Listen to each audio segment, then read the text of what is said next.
tes tes tes.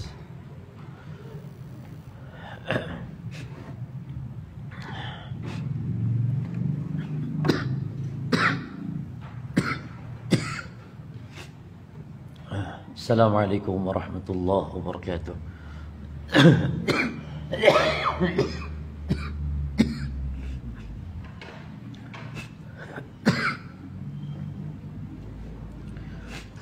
Innal hamdalillah nahmaduhu wa nasta'inuhu wa nastaghfiruh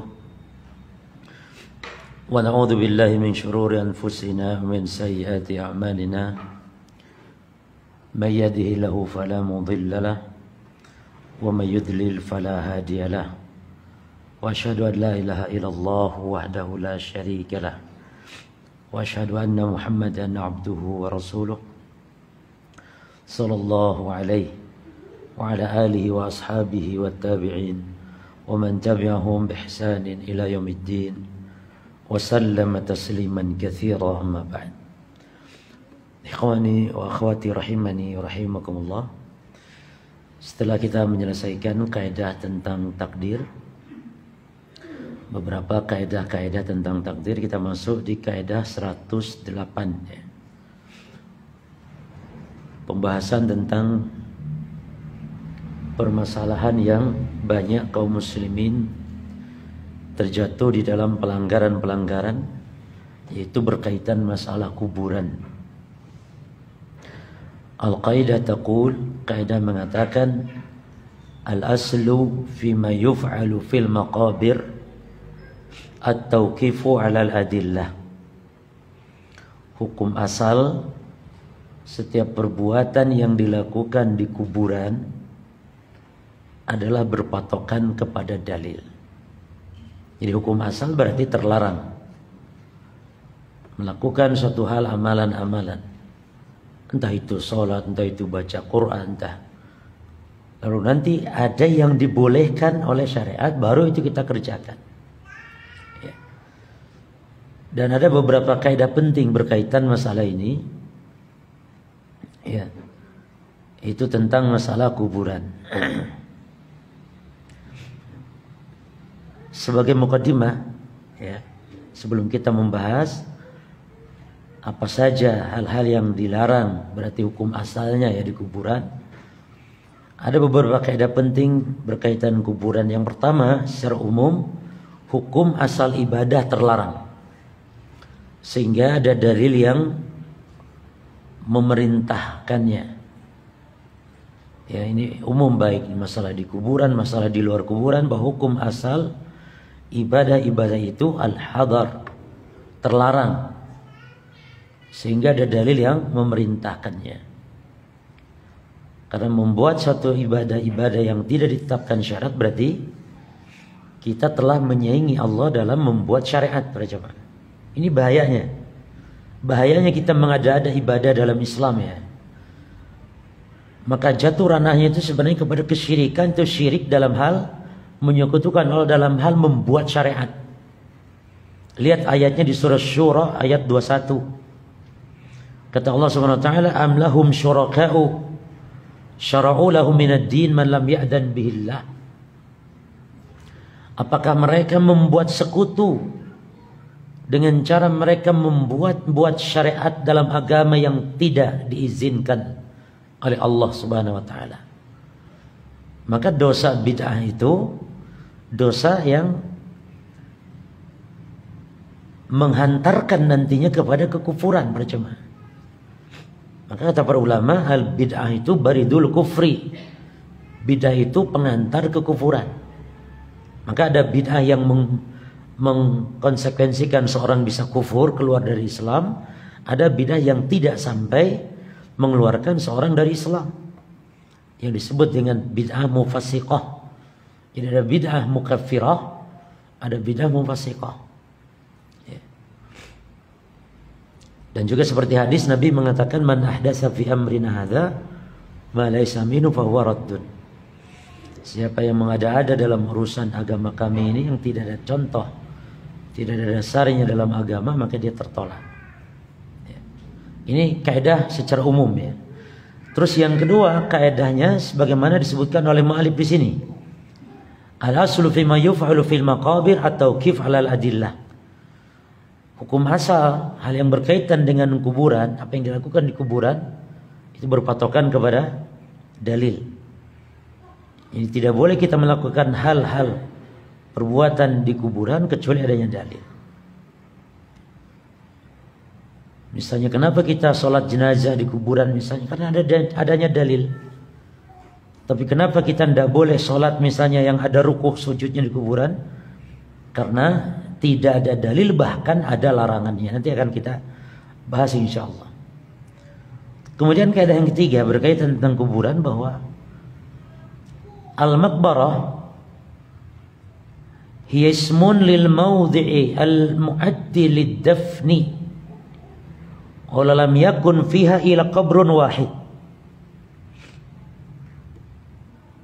Kaidah mengatakan bahwa yang namanya kuburan, maqbarah, dia itu adalah nama untuk tempat yang disiapkan menguburkan manusia, walaupun di dalamnya hanya ada baru satu kubur saja.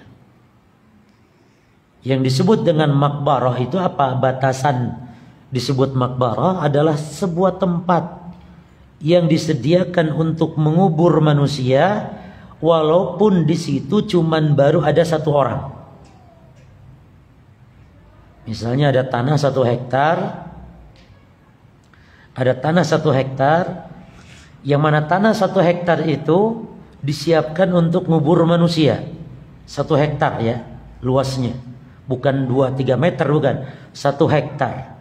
Lalu di situ baru ada satu kuburan, yang mati baru 1 orang. Jelas? Maka tanah 1 hektar itulah disebut maqbarah. Oleh karenanya dalam Islam kuburan itu ada batasan sebenarnya. Mana batasan kuburan, mana yang bukan kuburan. Ini pemerintah harus bertanggung jawab untuk menjelaskan ini. Ya.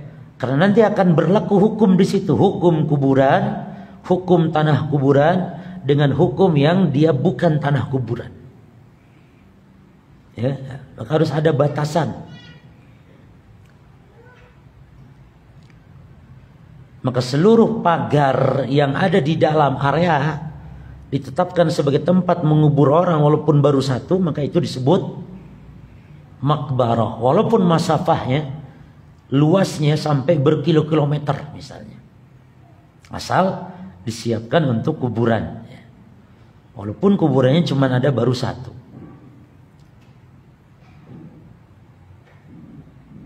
Berarti maknanya setiap perbuatan yang dilakukan di dalam tanah 1 hektar tadi, yang mana itu adalah merupakan batasan kuburan, maka berarti berlaku hukum.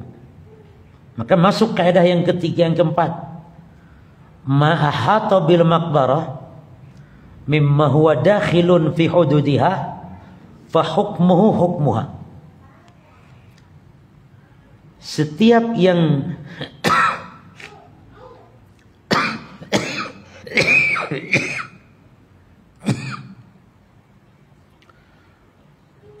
yang masuk ke wilayah maqbarah tadi,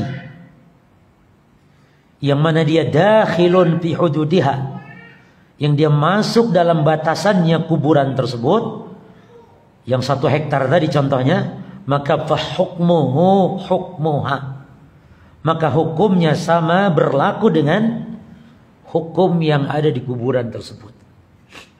Artinya kalau misalnya dilarang kita sholat di kuburan, walaupun sholatnya jauh dari kuburannya, mungkin di pojok 1 kilometer lebih jaraknya, tapi itu batasannya basi kuburan.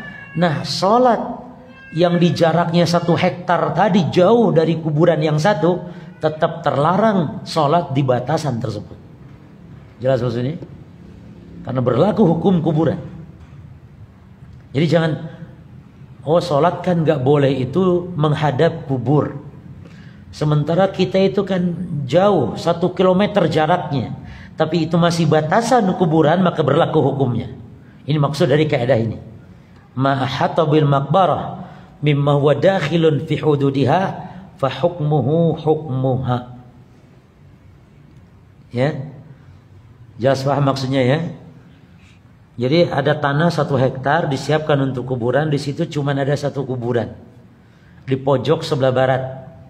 Lalu ada orang sholat di pojok sebelah timur, tapi masih di dalam wilayah tersebut, maka itu sama hukumnya. Jadi sholat di makam di kuburan bukan harus dekat kuburan, dilarang dah. Yang penting di tanah makam. Oleh karenanya harus ada batasan.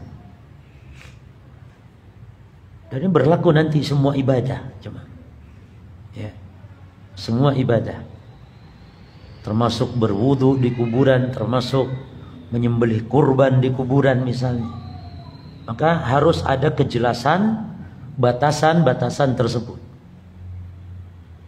Nah, jadi kita tahu 3 kaidah penting sekarang. Yang pertama, definisi kuburan yang di situ berlaku hukum. Yang kedua, berlaku hukum di kuburan tersebut selama dalam batasannya, walaupun kuburan baru cuma 1. Ya.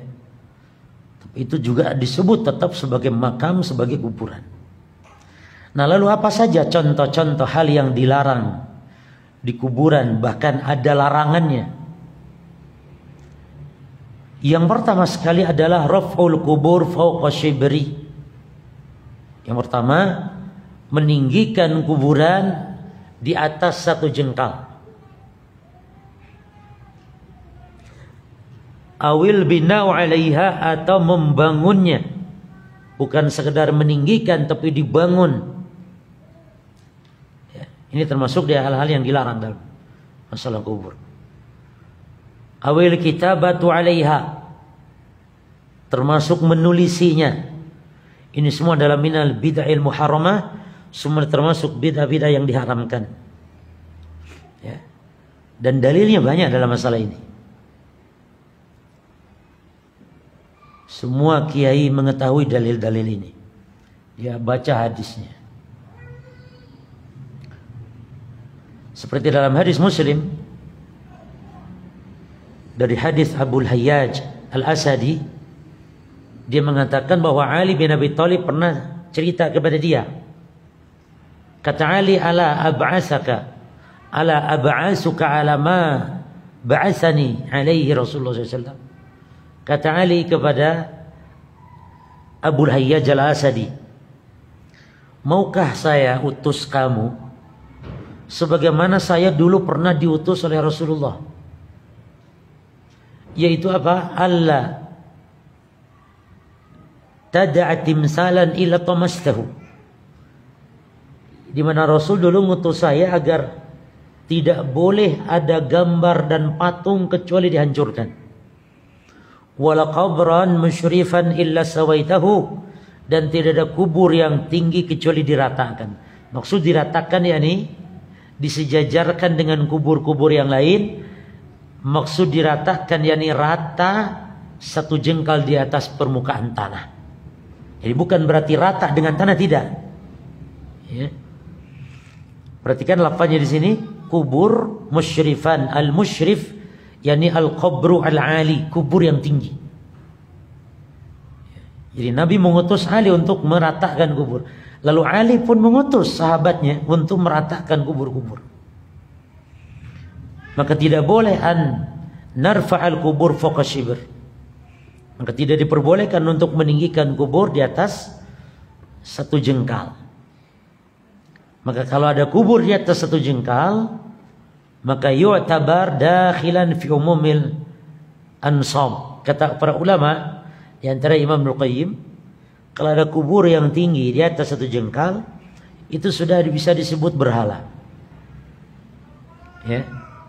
Allah mengatakan apa? Tentang berhala, innamal khamru wal maisir wal ansab rijsun min amalis syaitan. Sesungguhnya yang namanya khamar, judi, al-ansab, ya, patung atau berhala-berhala, wal azlam, mengundi nasib, itu rizul min amali syaitan. itu adalah kotor di antara amalan syaitan. Nah, Imam Ibnul Qayyim menjelaskan bahwa al-ansab dalam ayat itu jamak dari nusub. Ya. Jamak dari nusub, yaitu apa arti maksud dari firman Allah ansab yang dia jamak dari kata nusub?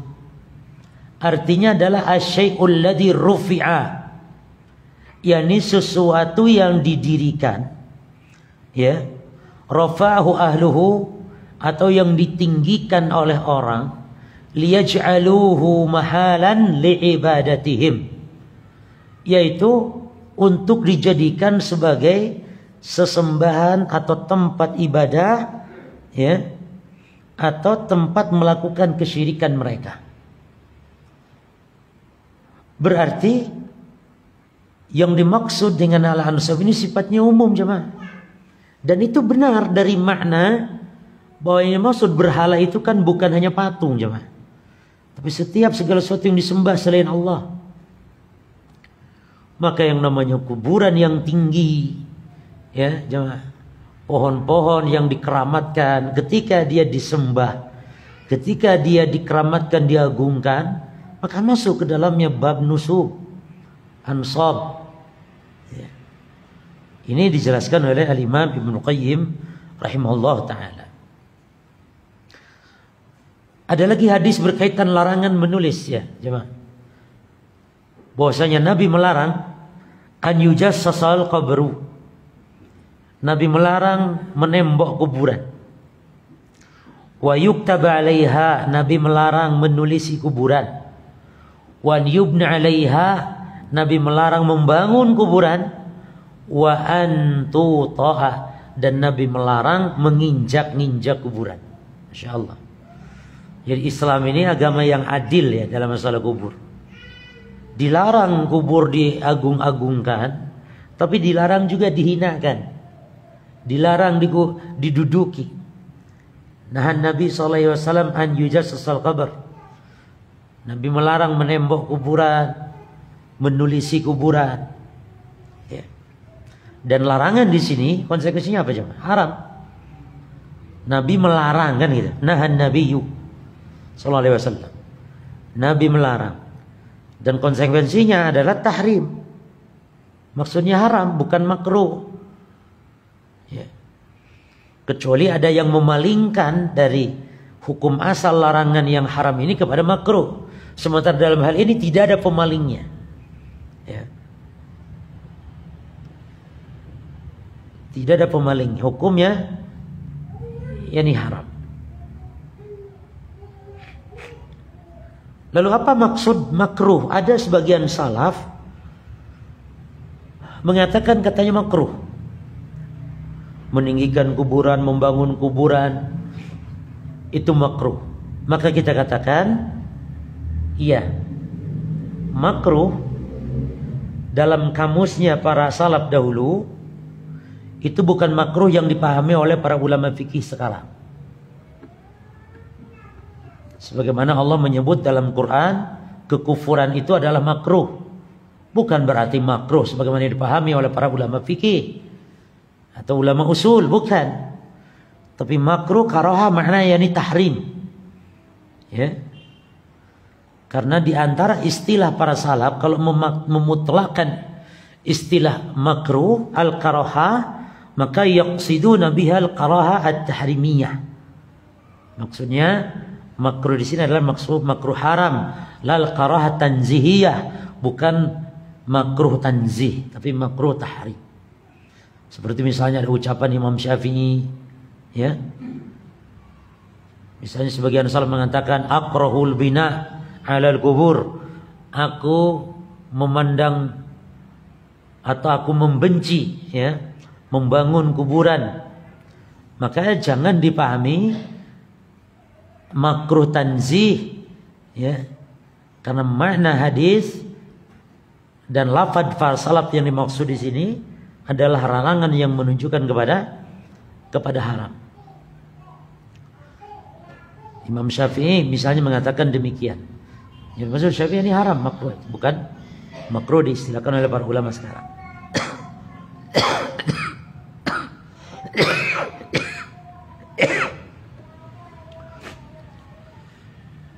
Dinukil ucapan dari Imam Syafi'i tentang masalah ini. Kata Imam Syafi'i, walam ara kuburul muhajirin wal ansar.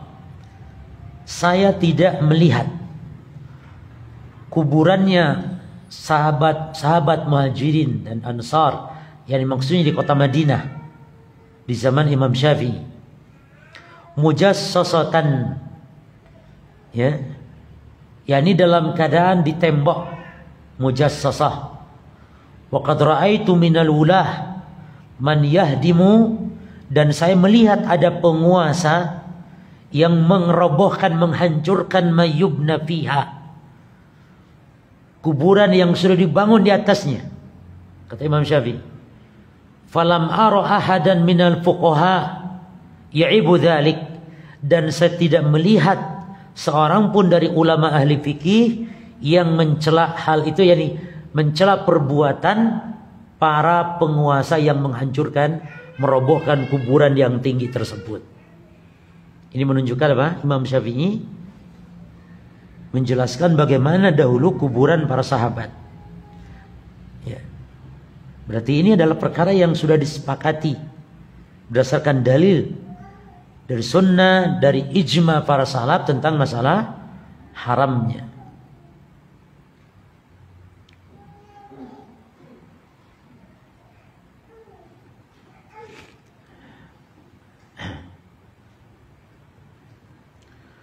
Tapi boleh tidak kita memberi tanda kuburan dengan tanda yang sehingga kita bisa mengetahui kalau itu adalah kuburan keluarga kita misalnya, ya. Maka al-jawab, bala yajuz, boleh memberi tanda hal itu, boleh, ya. Namun dalam hal ini kita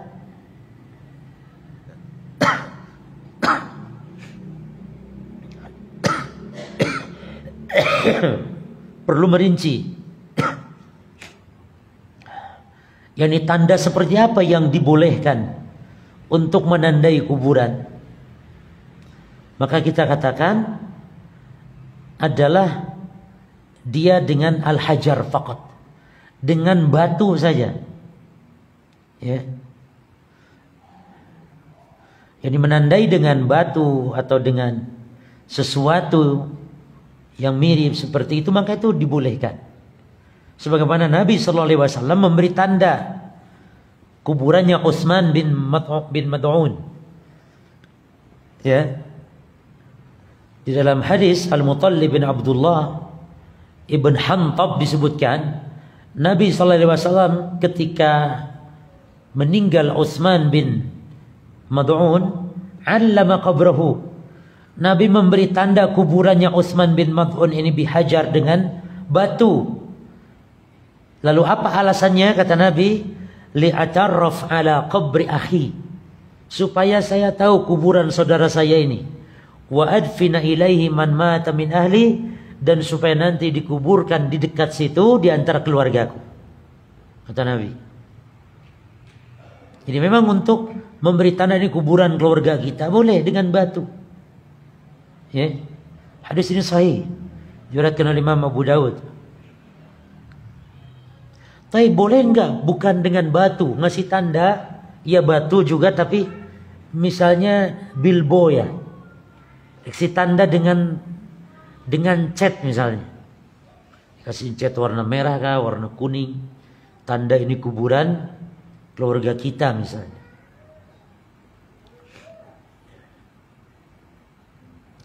Karena kalau batu semua orang juga pakai batu, bingung nanti batunya mirip-mirip juga. Lalu batu yang kita pakai tanda, boleh enggak dengan cat seperti ini? Al-jawab, hada fi khilaf bainal ulama. Masalah ini dipresisikan di antara para ulama al-mu'asirin, ulama di zaman kita sekarang. Ya. Wal aqrab, dan pendapat yang lebih kuat,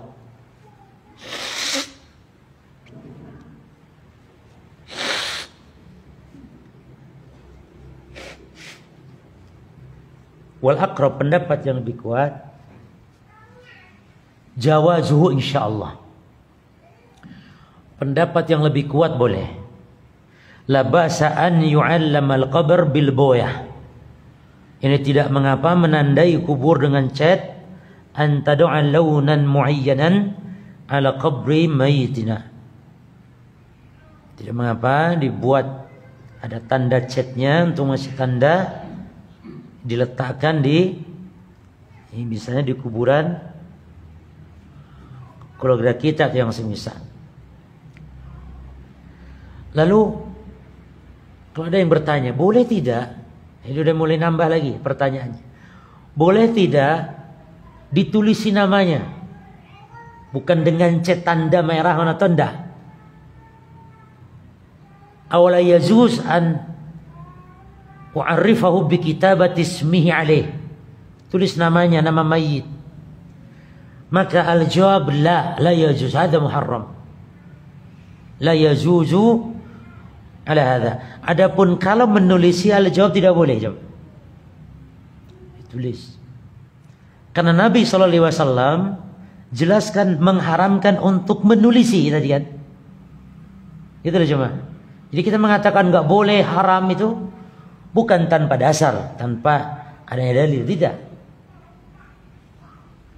Kalau menulisi tidak boleh karena Nabi SAW harramal kitaba 'alal kubur. Fayadkhulu fi hadzal umum, maka masuk di dalamnya dalam menulisi apapun yang berkaitan dengan mayit, termasuk namanya. Dan nanti kalau dibolehkan ini, kawan, akan merembet kepada menulis namanya, tanggal lahirnya, tanggal matinya. Nanti lama-lama merembet lagi ditulisi biografinya. Nah, kalau sudah ditulis biografinya, nanti yang baca akan punya keyakinan yang lebih nanti. Ini mayit namanya fulan, ini syekh, ini ulama kibar, ini dulunya bisa terbang, sekarang meninggal dan karomahnya begini-begini. Repot sudah kalau sudah begitu. Kalau kita bermudah-mudah. Karena misalnya sekarang menulisi nama, besok ditulisi ini biografi dan sebagainya, sehingga memudaratkan akhirnya.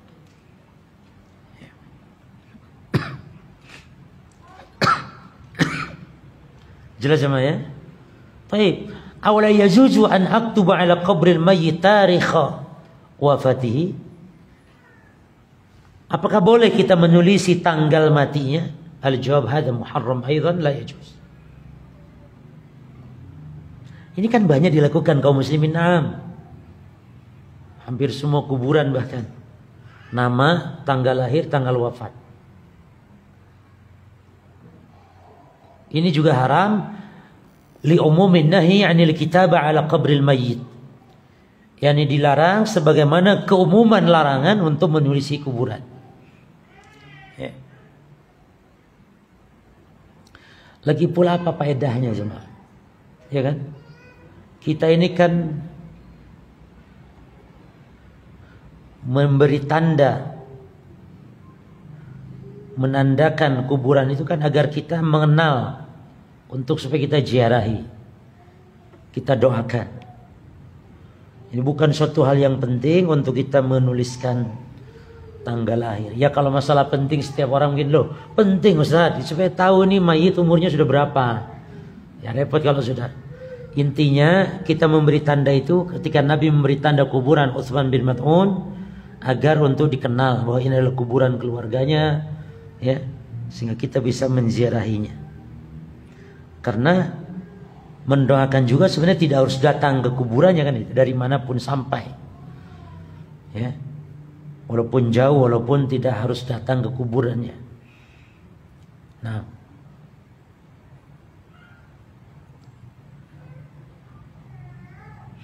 namun perlu diingatkan para jamaah di sini, Apabila kita tidak mampu menandai makam kuburan dengan batu atau tidak bisa menandai makam dengan cat, ya,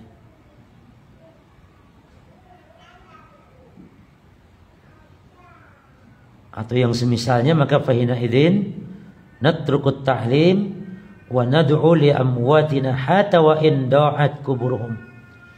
Misalnya kuburan sudah kita nggak bisa kasih tanda lagi, bahkan kuburannya sudah hilang sudah jemaah, kuburan hilang sudah.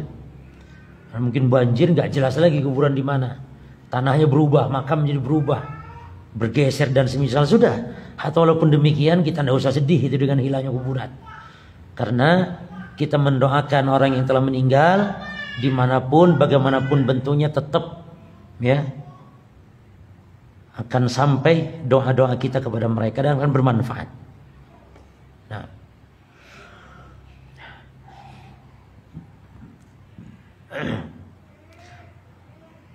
kemudian yang kedua, faktor yang dilarang adalah wad'ul aqsani ratbah 'alal kubur. Ini menancapkan ranting atau daun atau sesuatu yang basah di atas makam. Ini biasanya mereka berdalil dengan perbuatan Nabi sallallahu alaihi wasallam ketika Nabi menjumpai ada dua kuburan. Lalu Nabi mengatakan innahuma la yu'adzaban. Sesungguhnya dua kubur ini penghuninya diazab. Wa ma yu'adzabani fi kabir. Kata Nabi, dan tidak diazab dalam perkara berat atau perkara besar. Artinya perkara berat untuk ditinggalkan, kata ulama. Atau bukan perkara yang berat, yakni dianggap ringan oleh manusia. Yang pertama kata Nabi, la yastatiru minal baul, tidak menutup aurat kalau sedang kencing. Yang kedua, fakana yamshi bin namimah, suka ngadu domba. Jadi dua hal ini mudah untuk ditinggalkan, itu maksudnya. Tapi justru itu menjadi sebab diazabnya manusia di alam kuburnya. Nah,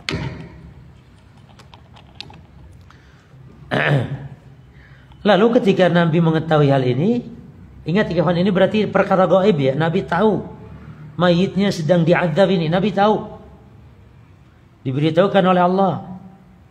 Lalu summa akhadha jaridatan ratbatan, lalu Nabi mengambil pelepah kurma yang basah, ratbah, fasyaqqaha nisfain. Lalu Nabi sallallahu alaihi wasallam belah dua itu. Fa gharaza fi kulli qabrin wahidatan. Lalu Nabi tancapkan masing-masing separuh di satu kubur, yang separuh di kubur yang satunya. Lalu sahabat tanya, karena ini aneh. Ya. Sahabat tanya, ya Rasulullah, lima fa'alta hada? Wahai Rasulullah, kenapa engkau lakukan ini? Ini kenapa engkau tancapkan ini di kuburan?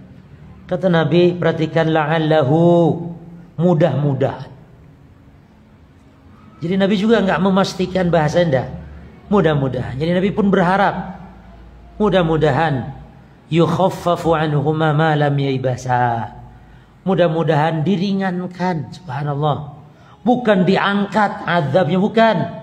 Mudah-mudahan keduanya ini siksanya diringankan selama kedua pelepah ini belum kering. Jadi kalau sudah kering juga siksanya balik lagi. Terus di sini pun Nabi la'alahu, mudah-mudahan. Memang kata la'alahu, harapan kalau dari Nabi itu artinya pasti memang. Seperti la'alakum tattaqun. Kalau dari Allah lafad la'alakum, yakni mudah-mudahan, itu maknanya berarti pasti. Ini pasti kalian menjadi orang yang bertakwa. Ya kan? Kutiba alaikumusiyam kama kutiba alladziina min qablikum la'allakum tattaqun. La'alakum kalau Allah, atau la'alakum itu kalau Nabi, maknanya pasti. Nah, yang menarik di sini para jemaah, ini hadis sebenarnya khusus berkaitan dengan kehususan Nabi kita Muhammad SAW yang tidak dimiliki oleh selain beliau. Oleh karenanya para sahabat tidak ada yang mempraktekkan ini. Tidak ada sahabat yang menancapkan ke kubur saudara-saudara mereka setelah Nabi wafat.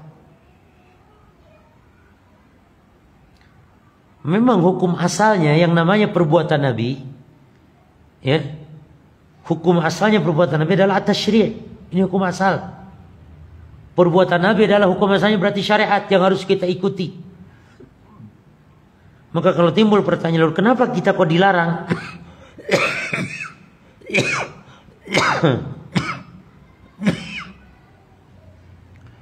Padahal Nabi Muhammad SAW adalah teladan. Laqad kana lakum fi Rasulillah uswatun hasanah liman kana yarjullah wal yawmal akhir. Bukan kata Allah, sungguh pada diri Rasul ada teladan yang baik. Dan apa yang dilakukan Nabi hukum asal adalah syariat. Al-jawab dari beberapa segi para jemaah. Ini kenapa kok dilarang? Jawabannya dari beberapa segi. Yang pertama, oke, misalnya kita katakan Nabi memang melakukan itu.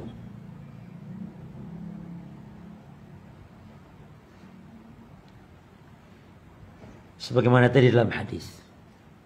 Cuman kita timbul atau kita pertanyakan, limadza wada'a Nabi SAW?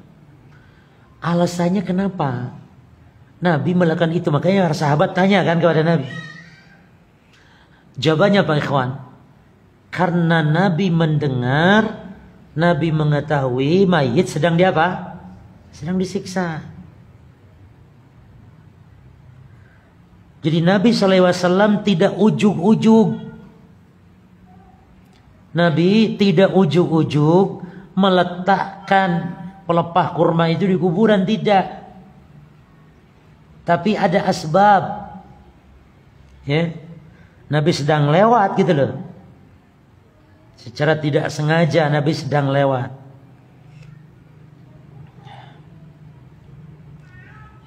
Dan Nabi melewati kan kuburan di situ juga banyak. Jemaah. Nabi melewati kuburan yang katsira, yang banyak.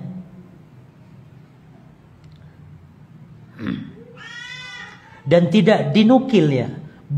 Berulang-ulang Nabi lewat kuburan kan jemaah ya. Kan tidak dinukil setiap lewat kuburan Nabi tancapkan pelepah kurma, setiap lewat kuburan kan tidak. Gitu loh jemaah. Sahabat juga banyak dikuburkan oleh Nabi, tapi Nabi tidak tancapkan. Nabi tidak tancapkan pelepah kurma. Berarti ini kan menunjukkan bahwa ini memang merupakan kekhususan. Ya. Lalu kita tanyakan kepada orang-orang yang berdalil dengan ini.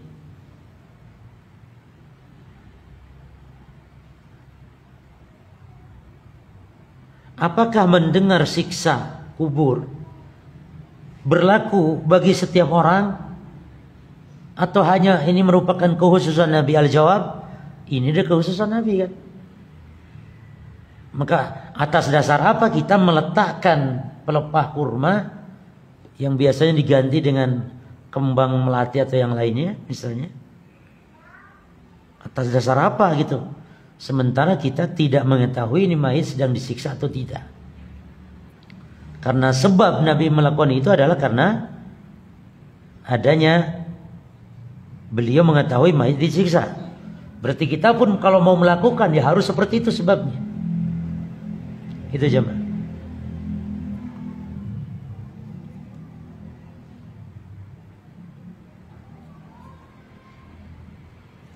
Maka kita katakan ini adalah merupakan kekhususan beliau.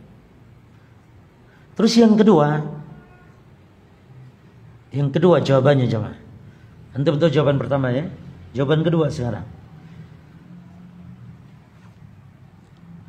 Anna a'zama man iktada bin Nabi, bahwa yang paling di antara manusia yang paling mengikuti Nabi Muhammad SAW, siapa mereka berjamaah? Para sahabat. Para sahabat. Sementara tidak dinukil riwayat satu orang pun dari mereka yang melakukan ini. Lah kalau kita sibuk-sibuk mau meniru perbuatan Nabi di poin ini, Sementara sahabat tidak ada yang melakukannya. Padahal mereka adalah manusia yang paling semangat untuk ittiba kepada Nabi sallallahu alaihi wasallam. Ya kan? Yang paling cinta kepada Nabi, yang paling ittiba kepada Nabi sallallahu alaihi wasallam. Namun demikian lam yaf'alhu, tidak dilakukan oleh siapa? Abu Bakar, tidak dilakukan oleh Umar, tidak dilakukan oleh Utsman, tidak dilakukan oleh Ali. Kalau kata mereka ada, coba mana riwayatnya kalau ada? Sahabat Muhajirin, sahabat Ansar, enggak ada yang melakukan.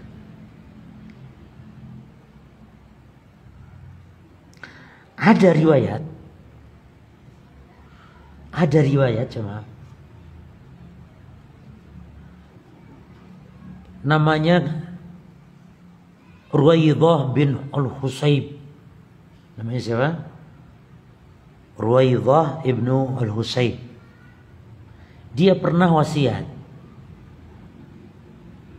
an yudfan ma'ahu syai' minal aghsan ar-ratbah. Dia pernah berwasiat agar dikuburkan nanti kalau meninggal, diikutkan dahan atau pelepah kurma yang basah. Jadi nanti kalau saya mati, kuburkan kurma yang basah. Sahabat namanya Ruwaidah bin Al-Husayb ya. Maka ini ada riwayat seperti ini. Lalu apakah ini jadi hujah, jadi dalil? Al-jawab, ini tidak jadi hujah untuk bolehnya kita menancapkan apa yang dilakukan seperti yang dilakukan oleh Nabi sallallahu alaihi wasallam. Ya. Karena kasusnya kan berbeda jemaah. Ya kan jemaah? Karena dia kharijun an mahalin niza'. Karena kasusnya ini berbeda, keluar dari masalah pokok pembahasan kita. Sekarang kita ini masalah nabur bunga atau menancapkan di atas kubur kan itu jemaah. Sementara ini kan wasiat untuk dikuburkan bareng. Maka ini tidak ada hubungan, bukan dalil ini. Wala nabhas fi hukmi daftil aqsan. Maka kita tidak membahas tentang hukum mengubur dahan atau kayu ranting basah bersama mayit. Ya. Tapi yang dimaksud yang kita bahas adalah menancapkan al-aqsan, menancapkan dahan ranting daun ala qabril mayyit, di atas kuburan. Itu satu ya. Yang keduanya, semata-mata perbuatan sahabat. Nah, apakah ini hujah? Al-jawab tidak. Apabila menyelisih jumhur sahabat lain. Jadi jangankan perbuatan ulama, perkataan ulama, perbuatan sahabat saja bukan hujah. Kalau apa? Kalau menyelisihi sahabat-sahabat yang lain gitu loh ya kawan. Contoh Ibnu Umar membolehkan memotong jenggot yang lebih dari satu genggaman. Itu perbuatan atau perkataan Ibnu Umar misalnya, bukan hujah. Ketika menyelisihi hadis yang lain, ketika menyelisihi perbuatan-perbuatan sahabat yang lain. Hujah itu ijma'nya para sahabat atau perkataan sahabat yang tidak ada menyelisihi ucapan sahabat yang lain. Itu baru hujah. Ya. Berarti tidak bisa jadikan dasar tentang kasus Ruwaidah bin Al-Husayb dalam wasiatnya.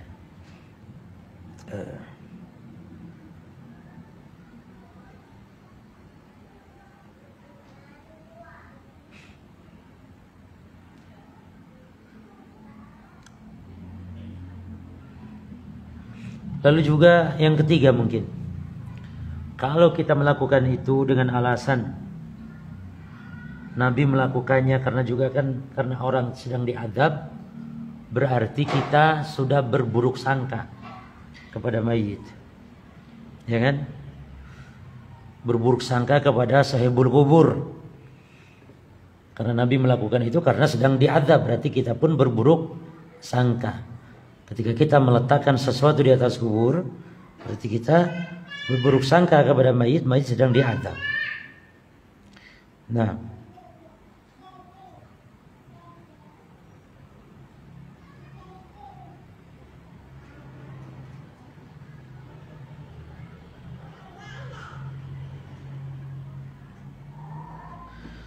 Kemudian yang berikutnya alasannya,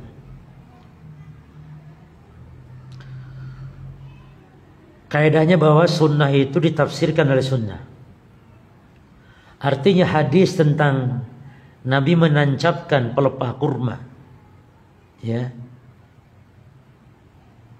supaya diringankan siksa, itu dijelaskan oleh hadis yang lain, bukan semata-mata dengan pohon kurma itu, bukan, atau dengan pelepah kurma itu, bukan jemaah, tapi dengan syafaat Nabi Muhammad dalam hadis yang lainnya, ya. Jadi anna takhfif laisa lirutubati al-ghusnain. Jadi yang namanya peringanan siksa itu bukan karena pelepah kurma yang basah itu tadi, bukan. Wa innamat takhfif li syafaatin Nabi sallallahu alaihi wasallam. Tapi keringanan itu adalah juga syafaat Nabi. Artinya kalau kita yang nancapkan gak ada manfaatnya gitu loh. Karena menjadi ringan itu siksa mayit syafaat Nabi. Makanya kenapa sahabat Nabi melakukan? Karena sahabatnya tidak punya syafaatnya. Itu maksudnya. Itu sebagai jawaban juga. Itu hadisnya berbunyi, farajautullaha bisyafaati, maka saya berharap kepada Allah dengan syafaatku, an yukhaffifa anhuma malam yaibasa. Mayit ini diringankan siksanya sebelum kering. Perkataan Nabi bisyafaati, berkat syafaatku, berarti dalil bahwa takhfif bukan kaitan, peringanan siksa bukan kaitan dengan dua pelepah kurma itu, tapi syafaat beliau.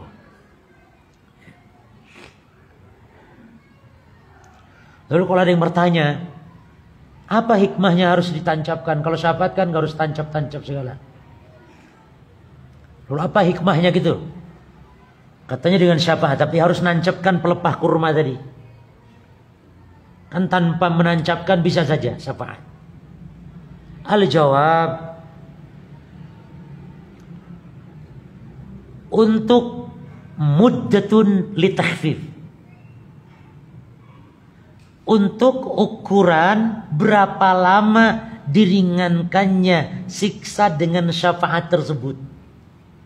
Jadi ringannya siksa dengan syafaat, tapi berapa lama diringankannya siksa di kuburan? Apakah sampai hari kiamat? Apakah sampai berapa tahun? Al-jawab, pelepah kurma itu jawabannya. Yani madama al-ghusnani ratbanaini. Selama apa jemaah?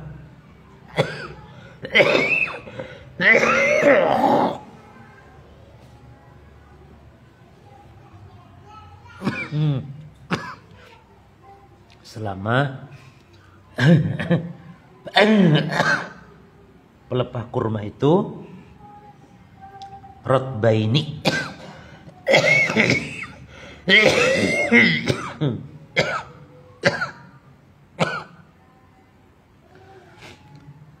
selama pelepah kurma itu apa? Belum kering, selama masih basah.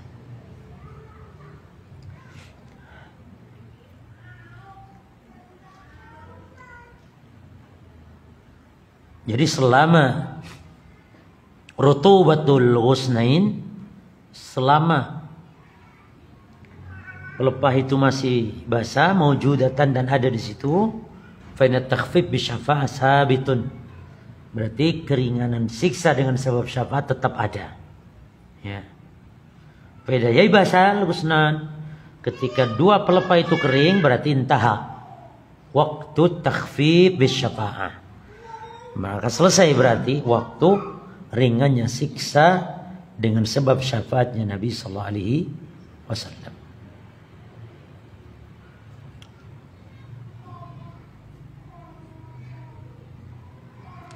Ini juga menunjukkan berarti Nabi memiliki syafaat, ya. Namun tidak secara mutlak saja. Di sini terbatas. Syafaat Nabi di sisi Allah Yang pertama terbatas untuk meringankan saja kan ya, bukan mengangkat gitu. Terus yang kedua waktunya terbatas selama 2 pelepah belum kering. Jadi kalau sudah kering, hal selesai. Tidak berlaku lagi syafaatnya Nabi Sallallahu Alaihi Wasallam. Ini beberapa jawaban-jawabannya atas syubhat terkait mereka melakukan hal tersebut ya. Coba saya juga bingung para jemaah. Belum pernah nanya gitu kepada kaum muslimin alasan menabur kembang itu apa. Ini kan pembahasan kita sebenarnya menancapkan pelepah kurma gitu. Ini jadi kembang ini bagaimana? Sampai dijual belikan kembangnya. Makanya jemaah kalau kita larang nabur bunga di kuburan, ini nanti yang protes penjual kembang juga harinya. Makanya bid'ah itu banyak yang dirugikan. Banyak yang dirugikan sehingga banyak yang protes. Kita larang ziarah-ziarah kuburan wali misalnya. Oh, travel perusahaan besar-besaran protes. Bahkan mereka kan kalau nggak ada itu sepi travel. Apalagi sekarang Deddy Mulyadi melarang itu. Tapi di Jawa Barat aja. Mudah-mudahan Jawa Timur mungkin enggak ya. Larang wisata-wisata sekolah ya cuma ya, perpisahan gitu ya. Jadi kasihan juga perusahaan travel akhirnya kan. Sudah ziarah kubur nggak boleh gitu kan ya. Sekolah juga libur nggak boleh. Akhirnya apa lagi sih angkutannya? Maka pantas banyak yang protes.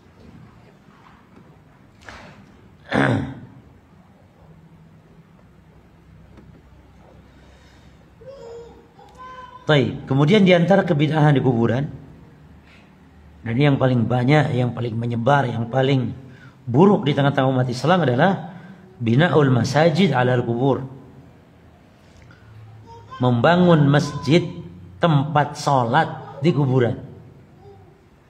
Jadi maksudnya kuburan ada duluan di situ, lalu dibangunlah di situ masjid untuk ibadah, untuk sholat. Ini adalah di antara min a'dhamil bid'al muhdatsah. Di antara kebid'ahan besar wal balaya, dan termasuk di antara musibah al mustatirah al munkarah yang menyebar di tengah-tengah umat Islam. Padahal telah sepakat para ulama haramnya masalah ini sebenarnya cuma. Ya. Kalau kita lihat hatta perkataan Imam Syafi'i tegas di poin ini. Imam Syafi'i rahimahullah ta'ala.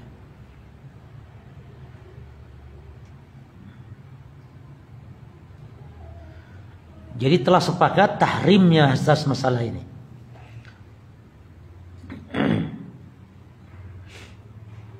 Sebab hadis-hadisnya pun jelas ya, melarangan sholat.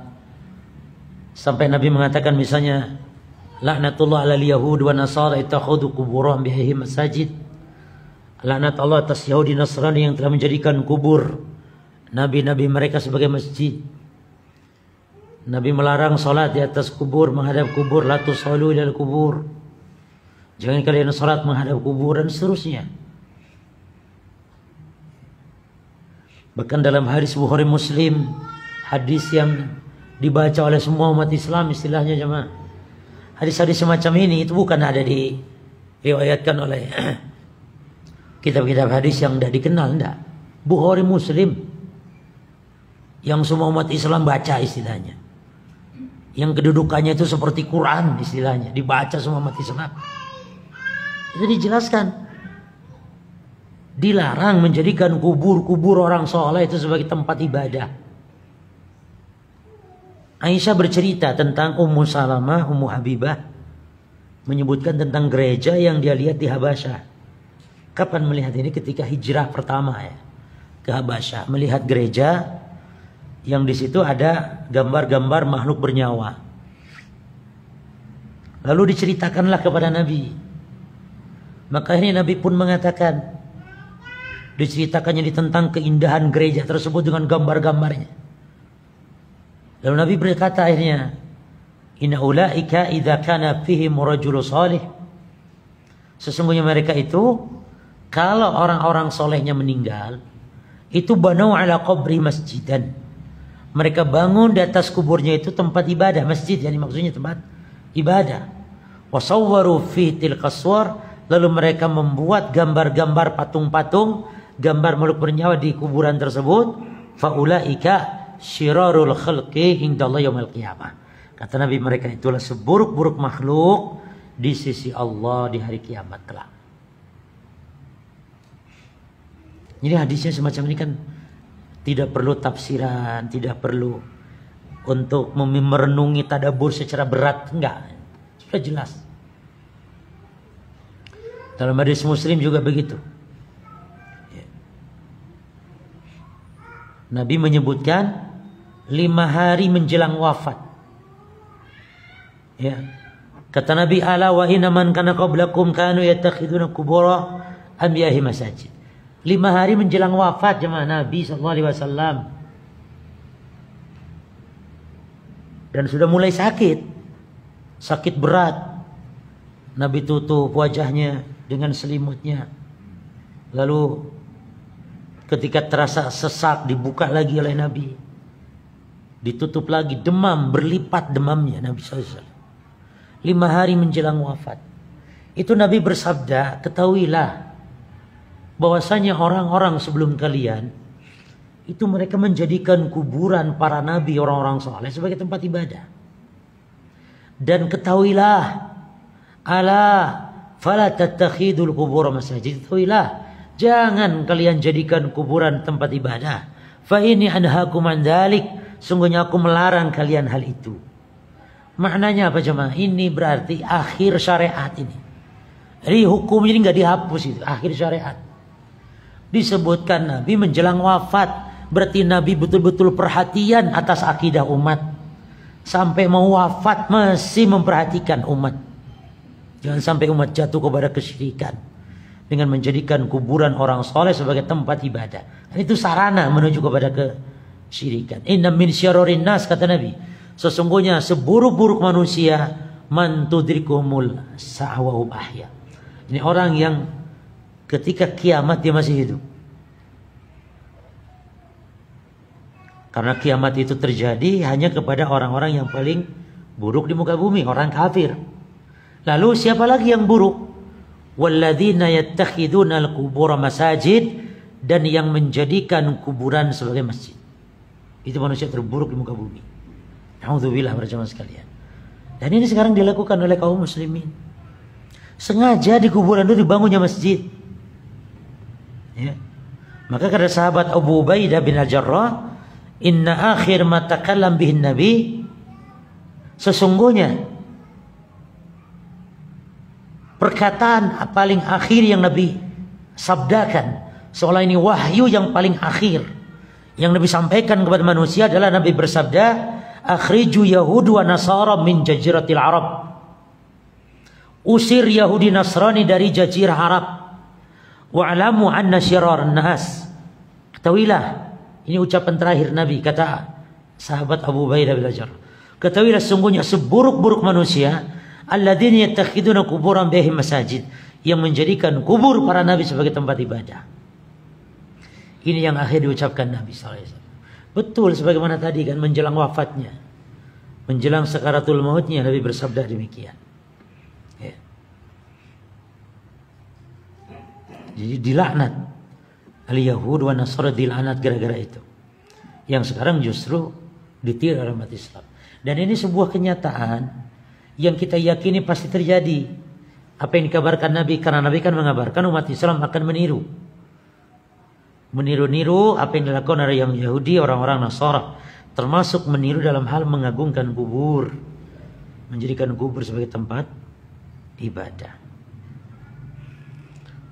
Nah sekarang kalau ada yang bertanya, mal hukum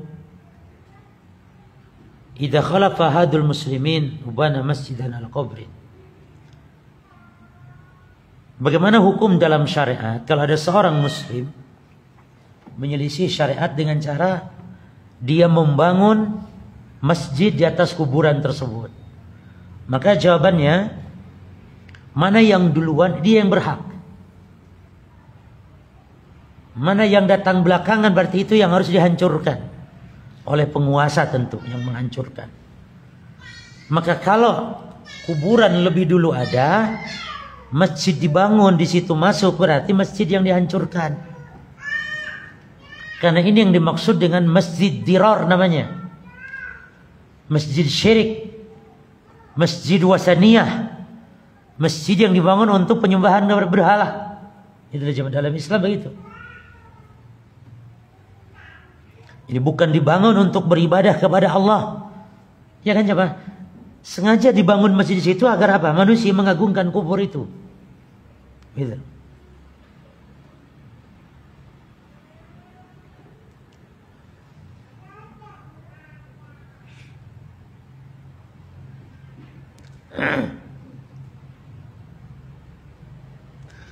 Adapun kalau kasus yang kedua, misalnya kuburan yang dimasukkan ke dalam masjid, yakni ngubur orang di masjid,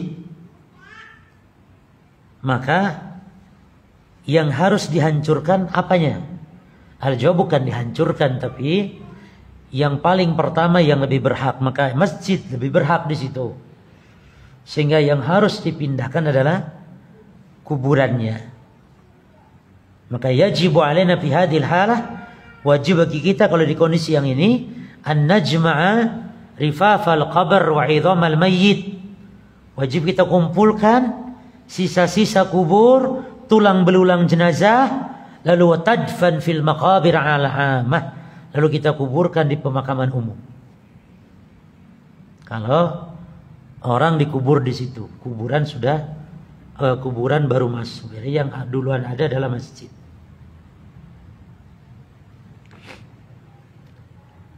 Makanya jangan pula ngubur itu di rumah kita. Nggak boleh kan, kata Nabi apa?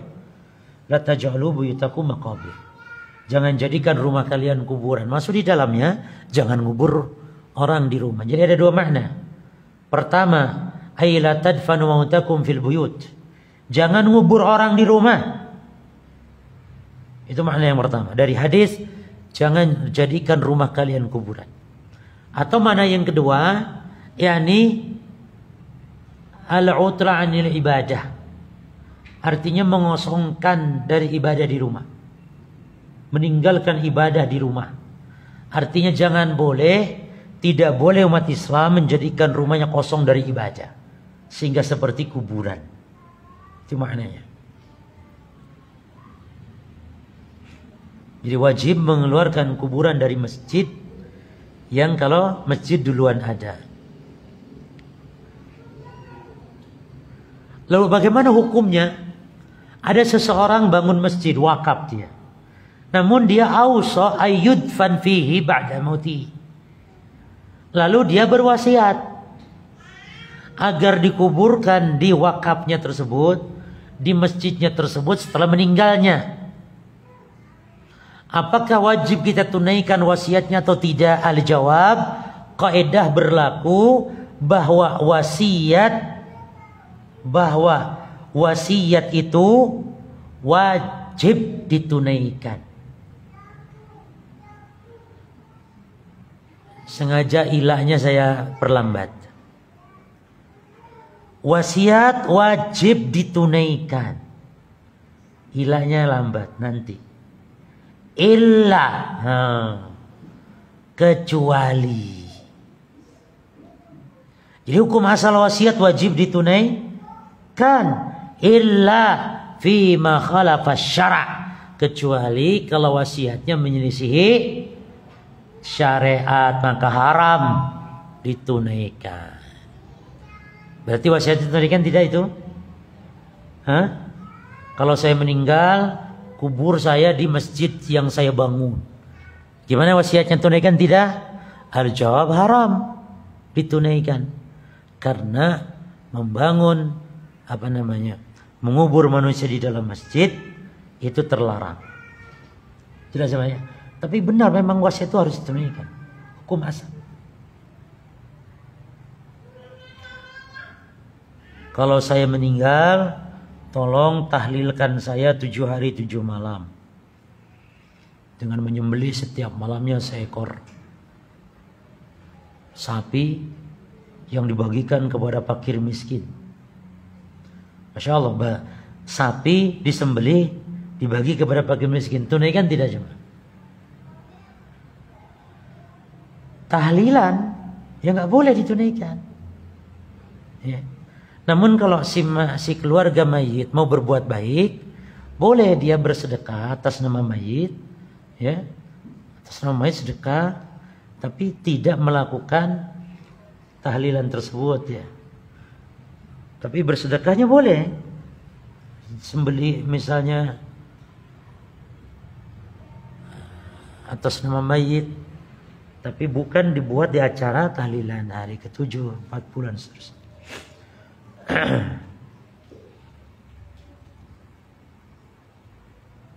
Lalu apa hukum para jamaah sekarang?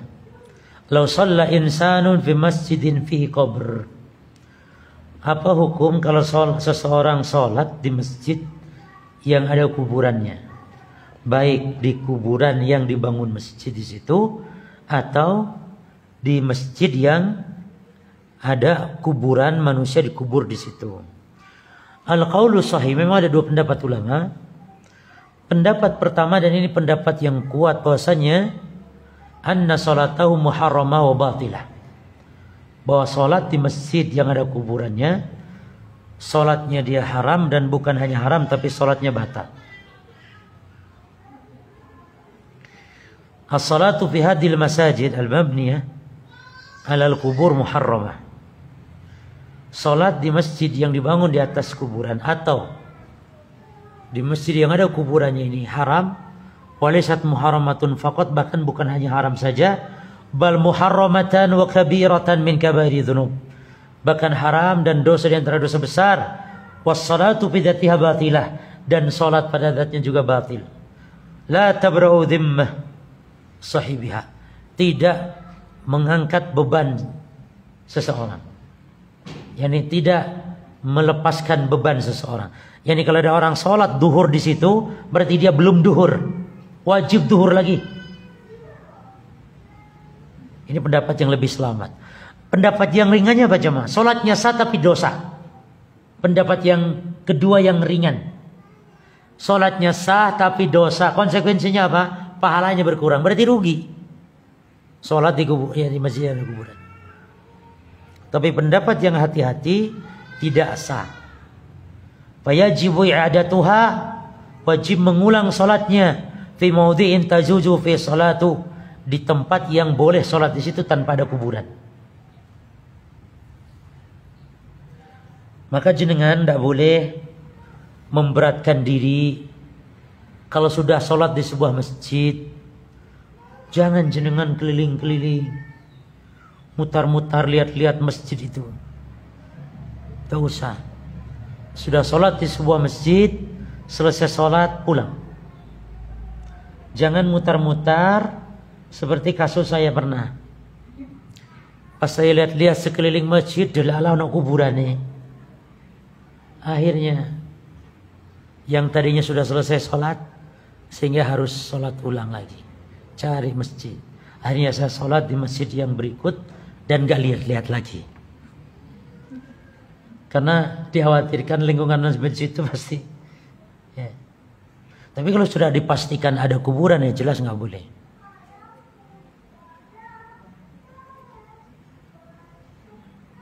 Nah,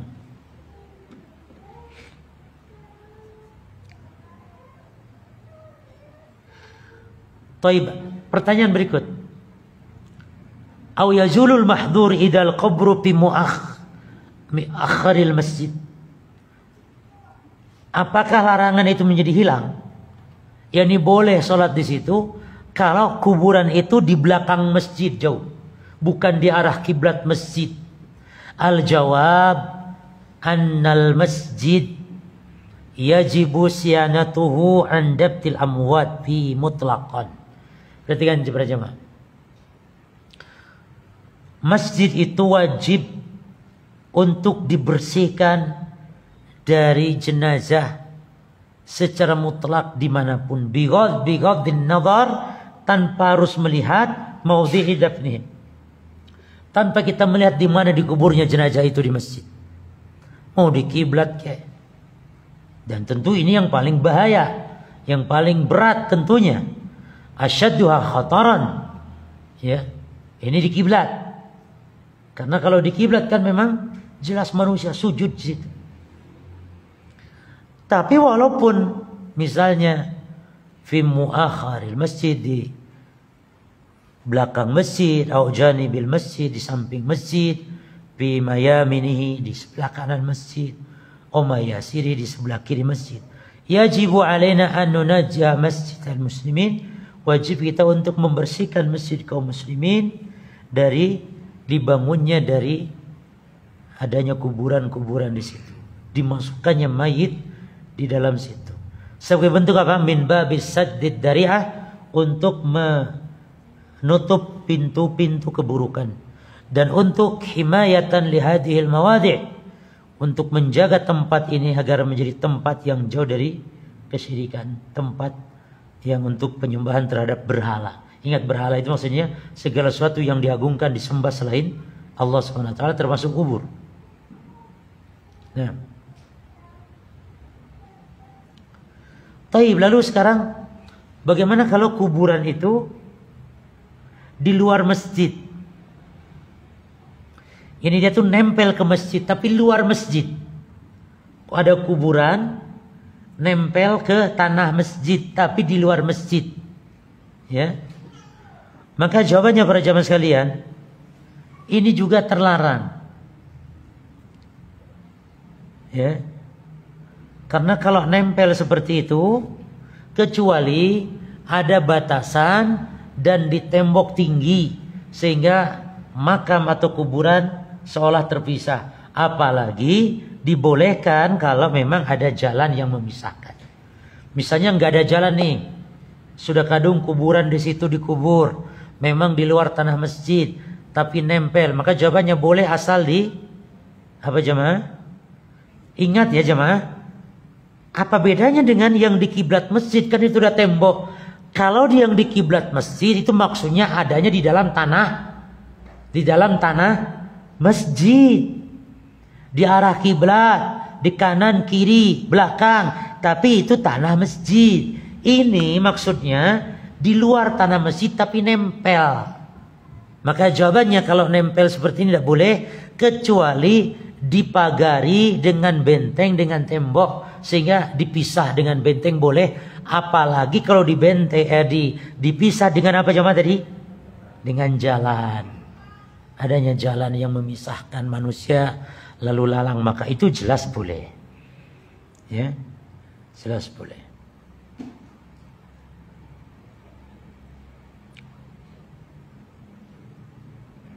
Tapi termasuk nanti akan dibahas.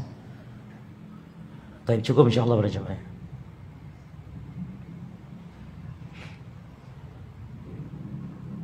Tentu kalau membahas kuburan, masjid yang ada kuburannya, pasti akan dibahas tentang Masjid Nabawi. Masjid Nabawi yang ada kuburannya. Taib. Cukup, saya kira Masya Allah sudah terlalu panjang lebar kita bahas, sampai detail masalah ukuran, batasan, sesuatu disebut kubur, yang berlaku hukum kuburan, ya. Termasuk yang paling penting lagi adalah dilarang sholat di kuburan. Di antara bid'ah adalah sholat di kuburan.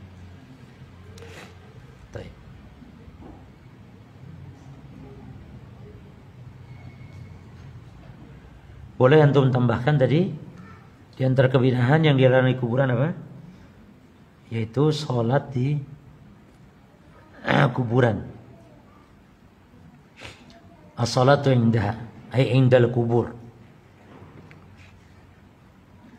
Sebab Nabi mengatakan la tajlisu ilal kubur wa la tusallu ilaiha. Jangan duduk di atas kubur, jangan salat menghadap kubur.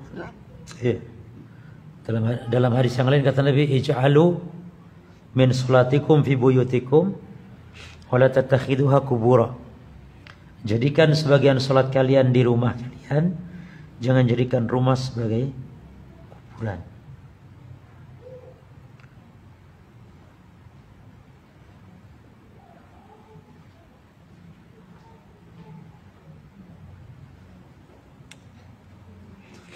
Taib. Apa hukum sholat di kuburan? Jelas nggak boleh. Lalu bagaimana dengan Nabi sholat goib di kuburan? Maka jawabannya, tidak boleh sholat di kuburan, sholat yang memiliki ruku dan sujud. Ya.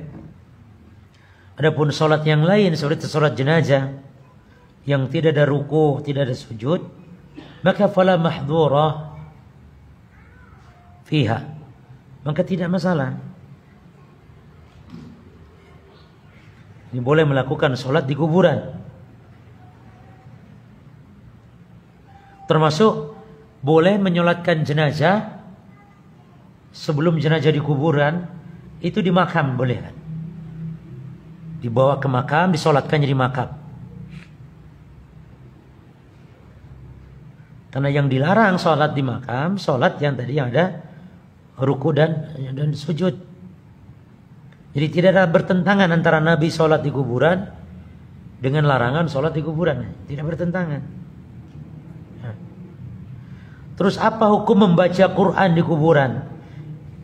Ini termasuk, antum boleh tambahkan, di antara kebid'ahan di kuburan adalah minal bid'ah, yani al bid'ah al khamisah, yang kelima itu bid'ah membaca qiraah fil maqbarah, membaca Al-Quran.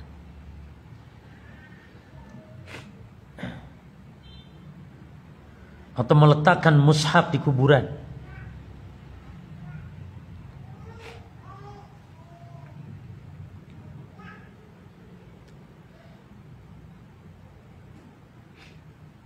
Di sebagian kubur-kubur kaum muslimin itu, di kuburan, di makam itu memang disediakan Quran untuk dibaca di situ.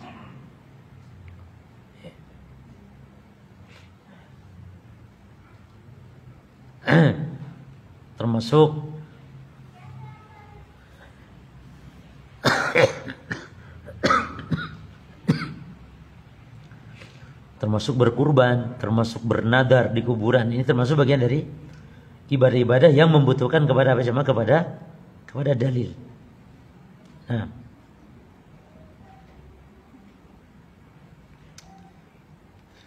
kalau begitu bertanyanya, apa berarti amalan yang bermanfaat ya, bagi mayit dari amalan orang-orang yang hidup? Maka yang pertama,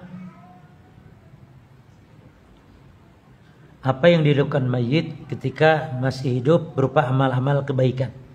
Yang pertama, itu yang bermanfaat bagi mayit, yang menjadi sebab ya,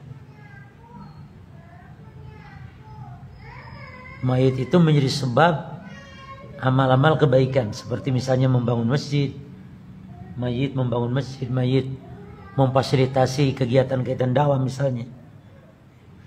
Yang kedua contohnya doa kaum muslimin atau doa anak yang soleh ya.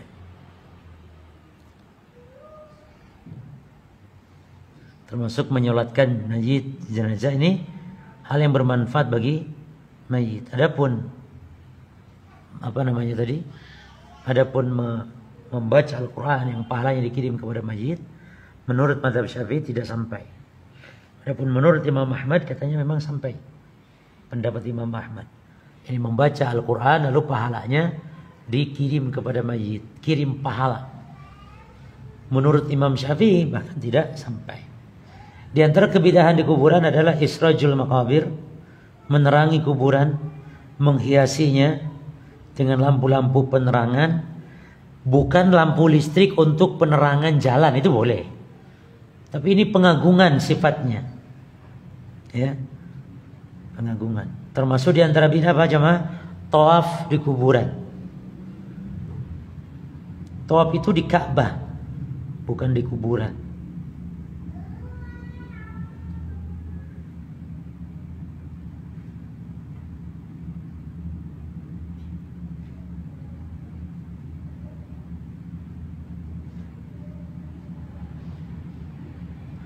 Apalagi seluruh ibadah, contohnya apa? Menyembelih ya.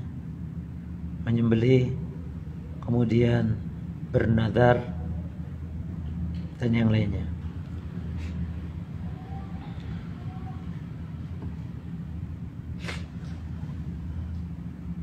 Tapi jamaah sekalian, ana masih perlu istirahat, ini kurang pasca demam berdarah jamaah. Antum harus waspada. Mungkin sekarang lagi musim ya, demam berdarah sehingga badan lemah. Mungkin untuk kitab ini tidak kita baca, insya Allah nanti pertemuan berikut saja. Masih di bab sihir ya jemaah ya. Untuk kitab mulakhasnya bab sihir.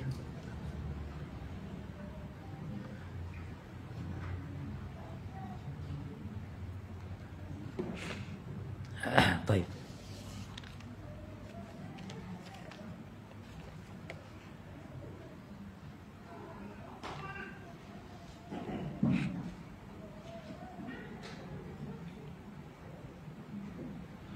Saya ada pertanyaan. Assalamualaikum Ustaz. Afwan bertanya, ibu saya mengikuti golongan di mana apabila meninggal itu tahlilan dan lain-lain. Sementara saya sudah bermanhaj salaf. Suatu ketika saya bertanya kepada ibu saya ketika wafat nantinya bagaimana. Lalu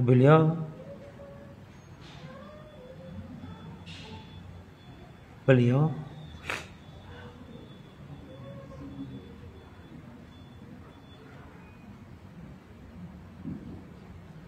menjawab untuk melakukan seperti yang dilakukan oleh orang-orang dari golongannya. Bagaimana seharusnya saya bersikap apabila tidak mengikuti wasiat tersebut? Saya mungkin akan berkonflik dengan keluarga ibu saya. Mohon penjelasannya.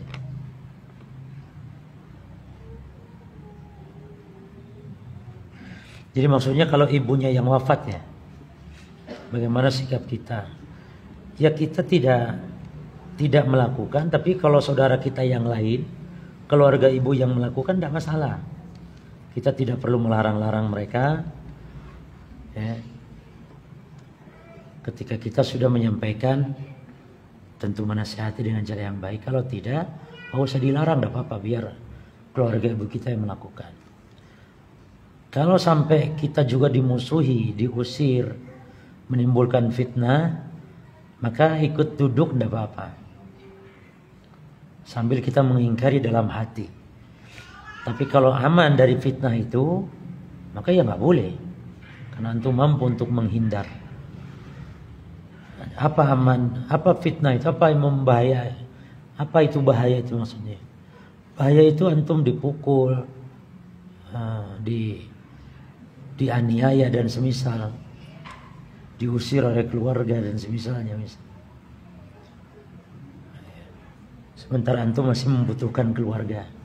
Nah ini hal yang sifatnya mudarat.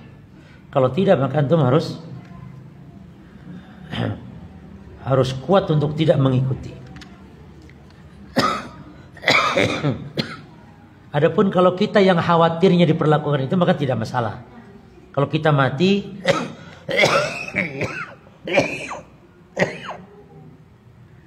lalu kita ditahlilkan, itu tidak masalah selama kita sudah berwasiat.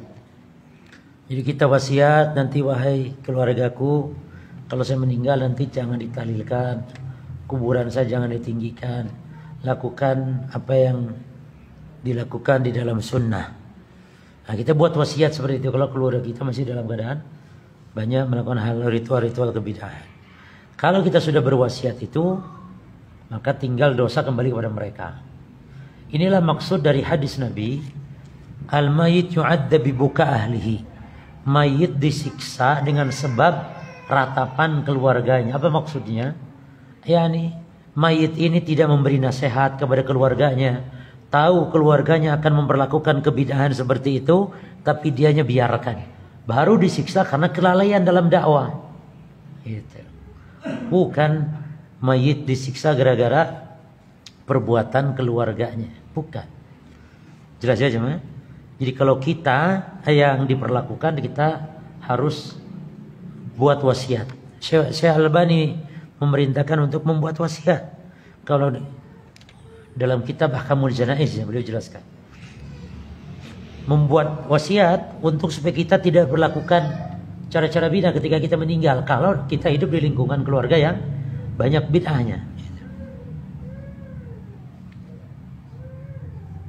Siapa yang akan dikenai konsekuensi dari larangan-larangan yang dilanggar di kuburan? Mayit yang berada di kuburan atau keluarga atau orang yang melakukan larangan tersebut? Ya, tadi saya kira jelas ya, kalau kita yang melakukan atau orang tersebut yang melakukan, dia yang kan terkena pelanggaran-pelanggaran tersebut. Adapun kalau kasusnya tadi berkaitan dengan kematian seseorang yang mungkin merayakan tahlilan dan semisal, maka kalau sudah berwasiat maka tidak masalah. Atau mungkin tadi kuburan ditinggikan dan semisal, kuburan kita ditinggikan oleh orang yang dosa yang meninggikan, selama kita sudah melakukan wasiat. Makanya kita harus wasiat itu ketika kita tahu akan diperlakukan seperti itu. Kalau tidak, ya tidak perlu kita berwasiat. Kalau lingkungan secara umum sunnah, tidak perlu berwasiat untuk hal seperti itu. Ya cukup para jamaah sekalian. Wallahu a'lam. Hadza subhanakallahumma bihamdika asyhadu an la ilaha illa anta astaghfiruka wa atubu ilaik. Assalamualaikum warahmatullahi wabarakatuh.